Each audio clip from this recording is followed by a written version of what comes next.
So some of you may have seen the short that I posted recently on this, the Honor Magic V5, kind of doing something crazy. This is the new Honor Magic V5. It is the world's thinnest folding phone, but apparently according to Honor, it's also tough. They hung like 200 pounds off it. Apparently it's a world record. They said try 60 pounds. I've got it at 50 pounds because I'm a little bit nervous, I'm not gonna lie. And basically the way this strap is, like I'm just pulling straight back on it and all the weight is on the hinge.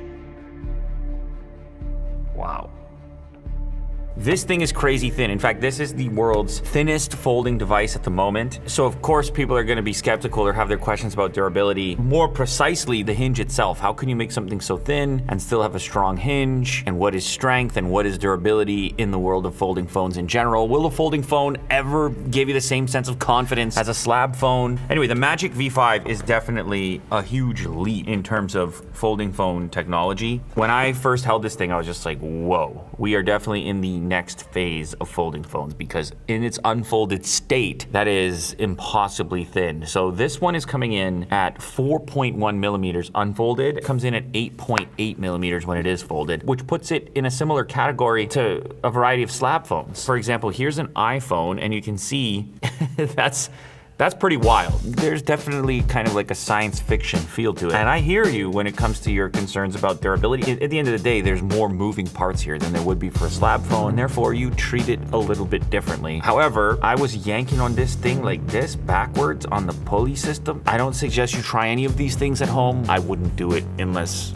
they told me I could do it and it wasn't gonna break. And then I was like, all right, I'll try it. What they've done here by making the thickness very similar to a typical slab phone is they've made it so that when you're using it in this orientation, you don't really feel like you're using a folding phone. Your brain kind of forgets about that fact. And then you've got this bonus round when you've really got some time on your hands and you wanna get some work done. There is no slab phone that can replicate this experience. It really is like, you know, having a tablet in your pocket. I know with these folding phones, everybody likes to focus on the fact that you're kind of touching this soft display surface, but then there's also this effect of, particularly with OLED, where like it feels sort of more like you're touching the image rather than glass. It's kind of hard to explain, but it's just immensely vibrant. The crease has also diminished in significance, especially when you're looking at it flat like that. When you have a bright or vibrant image, it kind of evaporates. Now, if you twist it a certain way, you can find it, but the thing is you don't look at your phone at that angle. Let's go ahead and check the other items in the box. So we've got our SIM tool. So we get a Type-C cable, and I guess there should have been paperwork in there, but I have a not for sale version of the device at this point,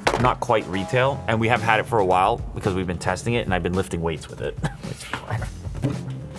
They told me to do it. When they told me to pull on it, you can actually notice it kind of extends almost beyond the point of flat. That's almost a thumbnail there, Mo. You're done, you have your thumbnail. And I was nervous at first. I was like, what? I don't like that. I don't wanna go beyond flat. I don't like that, but no, it's fine. I don't know. Screen keeps working. It's capable of flexing to that extent and still having a perfect close.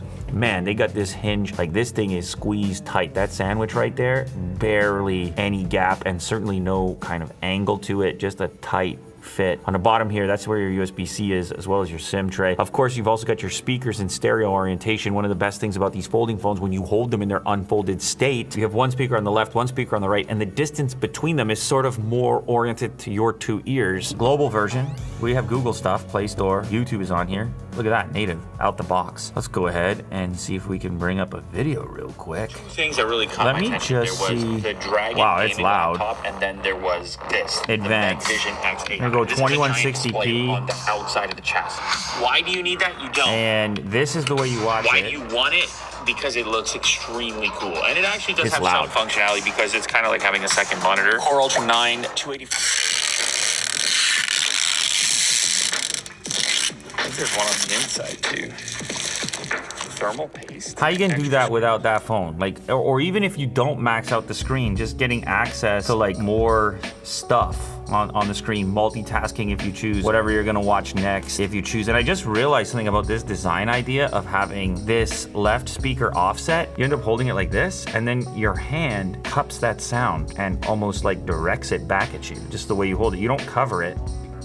Yeah, it is pretty soft. Mo just referenced the fact that these corners are quite rounded. He's not wrong, especially as something gets thinner. You don't want those to get too pokey, do you? Let's go over some specs real quick so you can get in a few different colors, but what's interesting to know and what you should know is that the white version is the thinnest. I thought that was unusual, but I guess this white finish lets them go a little bit thinner on this backplate to save 0.1 millimeters. If you get the black, dawn gold, or reddish brown color, then all of a sudden you go up to 4.2 millimeters. I don't think this is all that significant, but that 4.1 does allow them to call themselves the world's thinnest folding phone. They've still managed to pack a 5820 milliamp hour battery in here, a silicon carbon battery. Again, that's pretty impressive when you consider the thickness, the fact that you've got to split it. You can charge it back up over supercharge at 66 watts wired or 50 watts wireless, which is pretty good. And then Snapdragon 8 Elite, you have 16 gigs of RAM, 512 storage. This one here is 7.95 inches, OLED, 120 hertz, 5,000 nits of brightness, and your resolution is 2352 by 2172. This one is 6.43 inches, so still pretty large. OLED, also up to 5,000 nits of brightness, and a resolution 2376 by 1060, so the PPI here is pretty much equivalent. So the experience out here and the experience inside are going to be similar. 404 PPI versus 403 PPI. The other thing I notice here is there's stylus support. In fact, it now becomes the only one supporting that pen input, so yeah.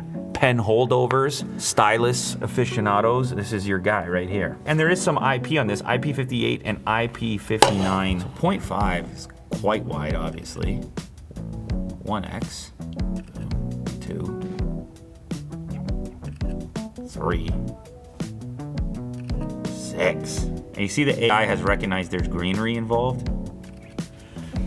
We got plenty of megapixels to work with here. Now this is enhanced by the fact that we can look at it on a much bigger display to begin with. So all the way in, almost all the way in. 1x is fantastic anyway on its own, and then ultra wide we can get a lot into the frame here. Now because we're at it, why don't we get Mo to be our model? 1, 2, 3, 6. You might look at this and go, whoa, that's crazy. Like, look how big that camera dish is on the back. But what that gives you is optical versatility, not crop. There's Mo and his buddies if we need it. Full body, we got knees up, got the portrait range, and then you got the close up. And I didn't move. I'm sitting in the same spot. Tons of camera versatility there. AI enhanced portrait is on. Beauty is at 0 because Mo doesn't need it. I don't know how it's gonna enhance you, man. AI upscale is complete, pretty good. It kind of like sharpened you a little bit. I really wish this sprinkler head wasn't there. I can probably get rid of it, right? Magic retouch, I'm gonna circle around here. Bye-bye. Look with the like fancy animation, did you see that? Now they also had this hardcore collaboration, so see I can make it even moodier. Look at this, Mo has no idea what he's in for. It's going straight on the LinkedIn, dude, right there.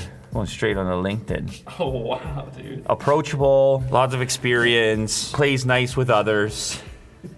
I want to try 4K 60, beauty mode off, 1x. Let's do the little, damn man, it looks, damn.